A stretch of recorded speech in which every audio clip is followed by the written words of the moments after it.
किसान भाई नमस्कार, मेरा नाम है नवीन चंद्र दास और आप देख रहे हैं हमारे चैनल किसान ऑफिस।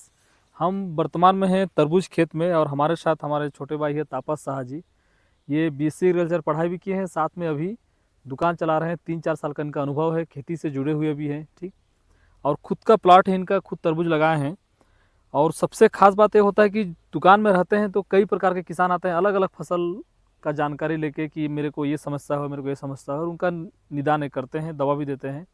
इसीलिए इनसे जो जानकारी हम आपको देने वाले हैं, परफेक्ट जानकारी होगा कि तरबूज खेती में जो कीट प्रबंधन होता है, मतलब तरबूज में लगने वाला प्रमुख प्रमुख कीट कौन कौन सा है और उसको कैसे नियंत्रण करना है, किस दवा से नियंत्रण करना है, कितने मात्रा में दवा को देना है। अगर आप तरबूज की खेती किए हैं और अगर आपको इस जानकारी लेना है तो वीडियो को अंत तक देखिएगा, आपको अच्छे से जानकारी मिल जाएगा। चलिए मिलते हैं इनसे। नमस्कार तापस जी। नमस्कार सर। ये जो तरबूज आप लगाए हैं, अभी कितने दिन का तरबूज हो चुका है आपका? ये लगभग 25 दिन हो गया है। जब 25 दिन हो चुका है, मतलब 20 जनवरी 20, 21, तो 22 दिन शुरू से लेके लास्ट तक जो इसमें कीट लगता है, कई प्रकार का कीट लगता है। ठीक, उसमें प्रमुख प्रमुख जो कीट है उसके बारे में थोड़ा सा बताइएगा और उसको नियंत्रण करने के लिए कौन कौन सा दवा देना पड़ता है। देखिए सर, इसमें सबसे प्रमुख कीट जो होता है ना स्टार्टिंग में, वो मक्खी होगा। जैसे अच्छा, माहो अच्छा। होगा मान लीजिए, ठीक है ना। जो सरसों वगैरह का भी इंडिंग चल हाँ, रहा है, आसपास जो हाँ, सरसों खत्म हो रहा है। हाँ, उसी का कीड़ा आके हाँ, रुकता है। तो सबसे पहले नंबर पे अपन एक्ट्रा थाइमेथाक्सम डाल दिए। मतलब शुरू में ही रस चूसक हाँ। कीट, जो रस को चूसता है, ऐसे जो हम्म, कीट है वो आपको नुकसान पहुंचाता है। हम्म। उसके लिए सबसे पहले क्या डालना है? थाइमेथाक्सम डाल दिए, जो एक्ट्रा हम्म, नाम से आता है, सबसे अच्छा दवा है सिंजीटा कंपनी का जो होता सिजेंटा है। का। क्योंकि उसमें पौधा क्या है, नाजुक रहता है, तो ज़्यादा हार्ड दवा भी नहीं चला नहीं, सकते। थाइमेथाक्सम का एक सबसे और चीज़ ये होता है कि वो सिस्टमिक दवा है, तो रस चूसक कीट के लिए सबसे अच्छा है। साथ ही हाँ, साथ क्या करता है, जो एग होता है, हाँ, एग को हैच नहीं होने देता है। हाँ। सबसे बड़ा क्वालिटी ये है कि हम्म, अगर कीट आया, अंडा दिया, तो अंडा को ही वो नष्ट कर देता है। हम्म। तो आगे का जो प्रोजनी हो नहीं बढ़ता है। नहीं बनता है। कितने मात्रा में डालना रहता है? एक पाउच आता है जो, हम्म, वो एक पाउच एक टंकी, मतलब 15 लीटर पर्याप्त है। हाँ हाँ, उसमें डाल के आप इसको स्प्रे कर सकते हैं शुरुआत में एकदम। एकदम तो शुरुआत ड्रेंचिंग करना रहता है कि?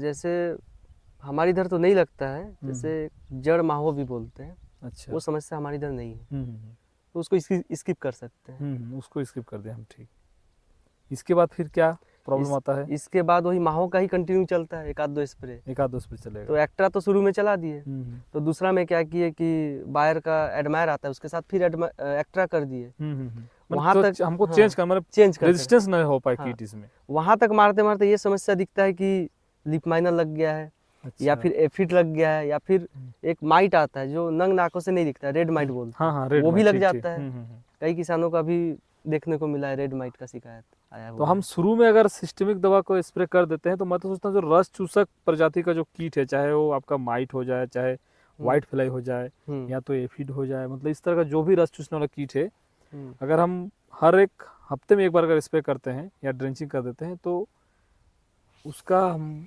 कंट्रोल कर सकते हैं हाँ, कर उसको। सकते हैं। फिर आता है हमारे पास लीफ माइनर। लीफ माइनर तो लीफ माइनर ऐसा कीट है कि दिखेगा नहीं आपको, दिन को तो नहीं दिखेगा, वो रात को निकलेगा और पत्ती के अंदर से ही चूस खाएगा। वो खरोच के खाता, मतलब अंदर ही रहता है, वो अंदर ही रह के खाता है। वो कैटरपिलर है, तो वो उसके बाद हमको कॉन्ट्रैक्ट इंसेक्टिसाइड डालना है लीफ माइनर के लिए। तो सबसे बेटर इंसेक्टिसाइड क्या रहता है, आप लोग क्या स्प्रे सबसे करवाते बेटर हैं? देखिए, एक आता है सुपर अवार्ड, हम्म, मतलब बायो में है, हम्म, ठीक है। हम्म, दूसरे नंबर पे आता है जो हमारे यहाँ चलता है, हम्म, लोग जानते हैं अच्छे से, हम्म, एक्सपोनस हो गया, हम्म। ठीक है ना। इसके साथ आपको इमामेक्टिन बेंजोएट मिला लेना है। हाँ, मैं नहीं, इसके लिए तो मैं देखा जहाँ तक कि इमामेक्टिन बेंजोएट सबसे बेटर है हाँ, लीफ सबसे माइनर के लिए। बेटर है। अगर अच्छा ब्रांड का दवा रहे, अगर हम्म, उसको आप स्प्रे करते हैं तो कंट्रोल हो जाता है। तो एक्सपोनस साथ में मिलाने का ये रीज़न है कि देखिए उसी समय ना हम्म, थ्रिप्स का भी अटैक होगा, हम्म। लीफ माइनर के टाइम। हाँ हाँ, नहीं, थ्रिप्स। थ्रिप्स का अटैक तो मैं देखा हूँ जहाँ पर जैसे जहाँ पत्ती निकलते रहता है, हम्म, आपको किसान को दिखेगा नहीं। नहीं दिखता है। ठीक, और किसान बोलेगा मेरा फसल ग्रोथ ही नहीं कर रहा है। हाँ, ग्रोथ कैसे करेगा, वो वहीं पर उसका रस चूस रहा है तो ग्रोथ कैसे करेगा? हाँ। इसलिए थ्रिप्स को कंट्रोल करना बहुत जरूरत होता है हमको। तो यहाँ पे जो है ना, एक किसान है, हम्म, उनका पत्ती ऐसे मुड़ रहा था, हम्म, ठीक है ना। तो उनका शिकायत था रेड माइट का, अच्छा, शुरुआती में ही, थ्रिप्स से शुरुआत में ही। पहले। तो फिर मार्केट में आता है ओबेरॉन, सबसे पहले तो चलाते हैं। हाँ हाँ हाँ। ओबेरॉन से अगर कंट्रोल नहीं हुआ तो कनोची आईएल का आता है। ये 2 प्रवाही है, मतलब कनोची सबसे बेस्ट है। तो ओबेरॉन को क्या डोज देना रहता है? स्टार्टिंग में 20 ml पर्याप्त है, मतलब 15 से 20 ml। मैंने 1 लीटर में 1 ml, हाँ 1 ml पर लीटर हिसाब से। तो उसमें हमारा ओबेरॉन से तो माइट खत्म हो गया, लेकिन थ्रिप्स के लिए क्या दवा देते हैं? थ्रिप्स के लिए अच्छा दवा तो ट्रेसर है। ट्रेसर क्या डोज में देना रहता है उसको? ट्रेसर लगभग 8 ml पर पंप। और थ्रिप्स को हम, जो किसान जानकार नहीं है, तो पता कैसे करेंगे थ्रिप्स लगा हुआ है खेत में? वो क्या होता है ना, जैसे पत्ती अपन उल्टेंगे ना, तो एक तो माइक्रो कैमरा आता है फ़ोन में, उससे जूम करके देख सकते हैं। हाँ, ये तरीका ठीक है, या फिर मोबाइल की डिस्प्ले में ऐसे झाड़ना है। हाँ, ये तरीका मैं देखा हूँ। ठीक ये है। तरीका है कि डिस्प्ले हम ले लिए हाँ उसमें और उसके ऊपर पत्ती को थोड़ा सा हम झाड़ दिए। तो वो क्या होता है, कीड़ा कैसा दिखता है ना, सफेद शुरुआती में तो सफेद रहेगा, हाँ हाँ सफेद और लंबा लंबा लंबा टाइप का रहेगा। हाँ हाँ हाँ। और छोटा, एकदम बारीक। और जब रस चूसते रहेगा तो थोड़ा हल्का ग्रीनिश कलर का हाँ, होता है, उसी रंग का आ जाता और है। इसको ध्यान नहीं दिए तो ये ये धीरे धीरे क्या होता है, वायरस का रूप ले लेता है, अच्छा। मतलब प्लॉट खत्म हो। हाँ, तो वो मेन क्या है कि वो अगर रस को चूस रहा है, ठीक, तो पत्ती ऑटोमेटिक क्लोरोफिल नहीं होगा उसमें, नहीं बन पाएगा। पीलापन होते रहेगा, पौधा में रोग लग जाएगा, हम्म, फिर खत्म हो जाएगा, हम्म। कमजोर हो जाएगा पौधा। तो उसके लिए ट्रेसर दवा का यूज करते हैं। कितना ml देना बताए थे? 8 ml 8 ml 20 लीटर में, 20 मतलब लीटर या 15-20 लीटर, मतलब 18 लीटर का जनरली अपने इधर पंप रहता है। मतलब अगर आप दे भी रहे तो 0.5 ml पर लीटर और हिसाब से उसके इसको साथ एक दे चीज़ और सकते हैं। नोटिस करना है हम्म, कि अगर बहुत ज़्यादा प्रकोप है हम्म, तो 1 पाउच जम भी दे देना है साथ में दे देना। साथ में। और जो सिलिकॉन बेस्ड चिपको आता है वो अच्छा अच्छा, ज़्यादा नहीं देना, 5 ml पर पंप बस। ऐसा तो इफेक्टिव रिजल्ट आएगा इफेक्टिव मतलब। रिजल्ट आएगा। और जिनका और मैनेजमेंट शुरू से अच्छा है उनको तो ज़रूरत ही नहीं है। और लीफ माइनर जो है, लीफ माइनर तो बहुत ज़्यादा नुकसान नहीं पहुंचाता है, लेकिन लीफ माइनर अगर एक बार लग जाता है तो पौधे को क्या है, ग्रोथ रोक देता है। ये पिछले साल मेरा देखा हुआ है। क्योंकि जिस पत्ती में लगा, ठीक, तो वो तो क्लोरोफिल उसका क्लोरोसिस हो जाएगा, क्लोरोफिल तो रहेगा नहीं, तो भोजन नहीं बना पाएगा। अगर भोजन नहीं बना पाता तो पौधा ग्रोथ नहीं करेगा। इसीलिए लीफ माइनर को कंट्रोल करना बहुत ही जरूरी होता है। तो अगर इमामेक्टिन बेंजोएटिन दे रहे हैं तो कौन सा कंपनी का अभी यूज कराते हैं? मैं देखिए ट्रॉपिकल एग्रो हो गया, सुमिटोमो हो गया। अच्छा अच्छा, लगभग अलग अलग वही कंपनी का कंपनी जो का आपके मैं- पास अवेलेबल, जो किसान जिसको पसंद करते क्या है हैं। कि इसका रेट भी अच्छा है और रिजल्ट भी अच्छा है। तो मात्रा कितना देना रहता है? 10 ग्राम ठीक है, मतलब मतलब 0. इसका ये आधा ग्राम कंपनी पर का लीटर ना, हिसाब से ना। ये कंपनी का है, 10 ग्राम सफिशिएंट। इसके बाद के स्टेज में क्या कीट लगता है? अभी तो मार्केट में जो शिकायत आ रहा है ना, सबसे ज़्यादा आ रहा है माइट और थ्रिप्स का अभी। तो उसके लिए तो आप बता दें कि आप सिस्टेमिक इंसेक्टिसाइड जंप हो गया, आपके पास एक्ट्रा हो गया, इमिडाक्लोप्रिड हो गया, इसको चेंज कर करके एक दवा तो बिल्कुल नहीं डालना किसान भाई। बिल्कुल ध्यान दीजिएगा कि एडमायर अगर चला रहे हैं तो एडमायर चला है 2 बार 3 बार दीजिएगा तो बिल्कुल काम नहीं करेगा। वो इंसेक्ट जो है उसके प्रति रेजिस्टेंस पैदा कर लेता है। इसलिए आपको चेंज करना है, एक्ट्रा दिए तो एडमायर दीजिए, फिर जंप दीजिए, एक्सपोनस दीजिए, अलग अलग जो दवा है सिस्टेमिक दवा उसको आप यूज कर सकते हैं। अभी जैसे मौसम चेंज हो रहा है ना, तो टेम्परेचर जैसे ही बढ़ेगा तो सफ़ेद मक्खी का भी अटैक आएगा, उसका भी नियंत्रण करना है। सफ़ेद मक्खी के लिए क्या कौन सा दवा देना है? सफ़ेद मक्खी में केमिकल में तो बहुत सारे कंपनी का है। अच्छा अच्छा, बहुत सारे कंपनी का, देखिए अपने पास जैसे कि शार्प हो गया आयल का, एसिटामाप्रिड इसमें टेक्निकल रहता है, या फिर नागार्जुना का इनोवा हो गया। अच्छा है इसका रिजल्ट। इसके बाद भी अगर कंट्रोल नहीं होता है तो बायो में बहुत सारे होते हैं, उसका रिजल्ट बहुत अच्छा है। बायो में जैसे ब्लॉकबस्टर हो गया, मैं तत्काल नियंत्रण के लिए, आप भी शायद जब खीरा का खेती कर रहे थे उसमें यूज किए थे ब्लॉकबस्टर का तो अच्छा रिजल्ट है। एक दवा आता है त्रिदेव, हाँ त्रिदेव, उसका भी अच्छा रिजल्ट है। तो आप डिसाइड कर सकते हैं, अगर आपके खेत में जो कीट लगा है उसी हिसाब से, अगर व्हाइट फ्लाई लग रहा है तो आप जैसे सार्फ बताया गया, सार्फ को यूज कर सकते हैं, त्रिदेव को यूज कर सकते हैं। बायो में अगर जाएंगे तो आप ब्लॉकबस्टर को यूज कर सकते हैं।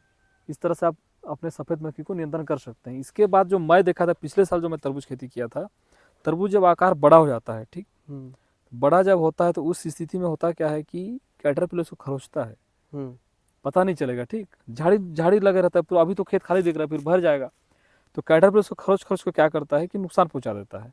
और नुकसान कुछ नहीं करेगा, वो तो अंदर नहीं घुस पाता है, लेकिन ऊपर से खरोच हरापन खाते जाएगा। हाँ, हरापन खाते जाएगा वो, ठीक, और फिर वो दाग आ जाता है।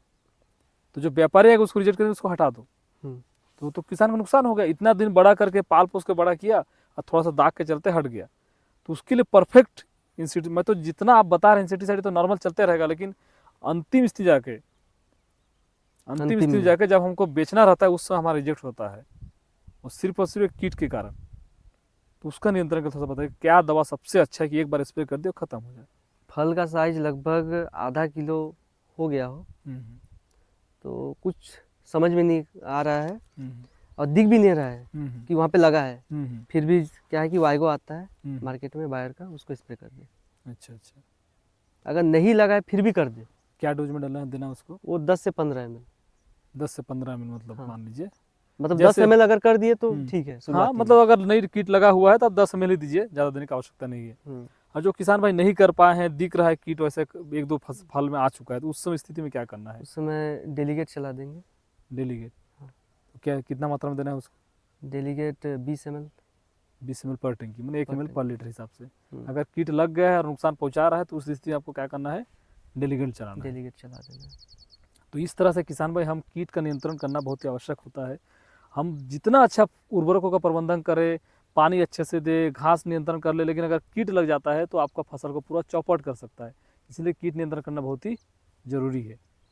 मतलब किसान भाई को क्या है ना, हर 5 से 7 दिन में एक कीटनाशक जरूर चलाना है फसल में। फसल में। नहीं, जरूरत अगर नहीं पड़ रहा तो चलाने की क्या जरूरत है? नॉर्मल ही चलाए, अच्छा, लेकिन चलाना है। ऐसा कि मॉनिटरिंग करना सबसे बेटर होता है कि हम मॉनिटरिंग कर ले कि हमको इसमें ज़रूरत है कि नहीं। नहीं, जरूरत पड़ता ही, जरूरत पड़ जाता है। जरूरत पड़ेगा ही पड़ेगा। मतलब अगर 7 दिन में नहीं हो पा रहा है तो 10 दिन में कंपलसरी है। हाँ, 60 दिन का फसल है मान लीजिए, 10 दिन के अंतराल में एक बार चला रहे हैं तो उतना चलाना ही पड़ेगा। तो नुकसान अभी क्या होगा कि हमारा खेती होगा इकोनॉमिकली पूरा, हम अभी हमारा भरण पोषण करने के लिए नहीं कर रहे हैं, हम अपने आर्थिक स्थिति को मजबूत करने के लिए खेती कर रहे हैं। तो अगर फसल हम इतना इन्वेस्ट किए और अगर थोड़ा सा लापरवाही हो गया, नुकसान हो गया, तो हमारा तो नुकसान ही हो जाएगा। इसलिए हमको प्रॉपर मॉनिटरिंग करना है और हमेशा जो चीज़ खेत में ज़रूरत है, जिस इंसेक्टिसाइड को इसमें डालते रहना है।